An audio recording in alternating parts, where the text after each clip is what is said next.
आपल्या मित्रांना शेअर करा, कारण की या चॅनलवरती पावसाबद्दल खूप महत्त्वाच्या अपडेट तुम्हाला मिळणार आहे. महाराष्ट्रात पुन्हा अवकाळी पावसाची एंट्री झालेली आहे. तुमच्या जिल्ह्यात पाऊस होणार की ऊन राहणार, चला पाहूया या चॅनलच्या माध्यमातून. तर तुम्हाला पुन्हा एकदा सांगतो, तुम्ही या चॅनलवरती नवीन असाल तर आपल्या चॅनलला सबस्क्राईब करा. आपल्या चॅनलचं नाव आहे मराठी आवाज. या चॅनलला सबस्क्राईब करून आपल्या शेतकरी बांधवांना मदत करूया. तर मित्रांनो, सर्वात मोठी आणि महत्त्वाची बातमी, मराठवाडा आणि विदर्भ आज पावसाचा जोर वाढणार आहे.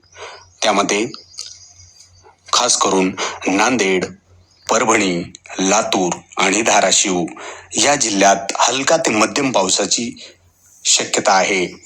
तर अकोला, अमरावती, यवतमाळ येथे काही ठिकाणी जोरदार सरी आणि गारपीटही होऊ शकते.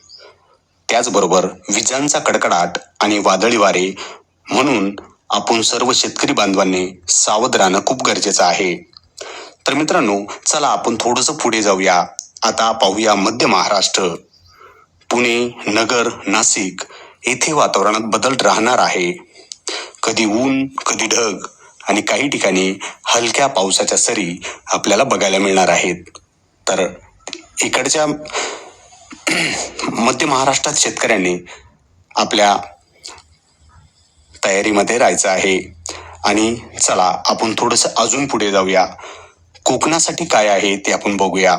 तर मुंबई, ठाणे, पालघर येथे आज पावसाची शक्यता खूप कमी आहे, पण उष्णता कायम राहणार.